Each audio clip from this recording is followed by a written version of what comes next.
ଯାଉଛ ନା ସକାଳୁ ଉଠିଲା ବେଳକୁ ହେଇଗଲା ଟିକେ ଲେଟ୍, ଘଣ୍ଟାରେ ସମୟ ହେଇଥିଲା 9ଟା। ଉଠିକି ଡାଇନିଂ ଗଲା ବେଳକୁ ଦାଦି କହିଲା ପୁଅ ମୋ ମୁଣ୍ଡ ବିନ୍ଧା ହେଉଛି, ଲେଖା ନେଇ ଏଠି ପ୍ରେସର ଔଷଧଟା।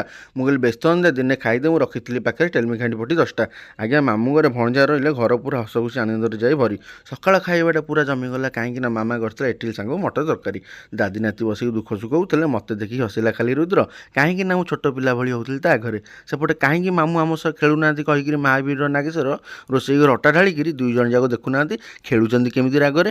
ଦ୍ୱିପହର ଖାଇବାରେ ଚିହ୍ନା କରିଥିଲା ଉଷୁନା ଭାତ, ବାଇଗଣ ଚଟଣି ସାଙ୍ଗକୁ ମିଶାମିଶି ତରକାରୀ। ଖାଇଦେଲି ସାଙ୍ଗେ ସାଙ୍ଗେ, ଭୋକରେ ପେଟ କେଁ କେଁ ହେଉଥିଲା ଜୋରରେ। ଖାଇସାରି ଆସିକି ବସିଥିଲି ସୋଫାରେ, ଚିହ୍ନା ଆଣି ଦେଲା ଗୋଟେ ମଟକା ରାବିଡ଼ି, ତାକୁ ଖାଇକିରି ତ ଚିରିଙ୍ଗ ଚିରିଙ୍ଗ ହେଲା ପୁରା ମନରେ ଆଉ। ଚିହ୍ନା କହିଲା ଟିଭିରେ ରିଚାର୍ଜ ସରିଗଲା, ଫିଲ୍ମ ଦେଖିଥାନ୍ତି। ମୁଁ କହିଲି କେଉଁ ଫିଲ୍ମ? କହିଲା କେମିତି? ମୁଁ କହିଲି ବ୍ୟସ୍ତ ହୁଅନି, ପାଖରେ ଅଛି ମୋର ପେନ୍ ଡ୍ରାଇଭ୍। ଫୋନ୍ରେ ତ ଆପଣ ୟୁଟ୍ୟୁବ୍ ସର୍ଟ ଦେଖୁଛନ୍ତି, ଟିକେ ସର୍ଚ୍ଚ କରିଦିଅନ୍ତୁ ନା। ଆଉ ଚିହ୍ନା ବବୁଲି ଚ୍ୟାନେଲକୁ କରିଦିଅନ୍ତୁ ଲାଇକ୍, ସେୟାର, କମେଣ୍ଟ ଆଉ ସବସ୍କ୍ରାଇବ୍। ଆଜ୍ଞା ରହିଲି, ଜୟ ଜଗନ୍ନାଥ।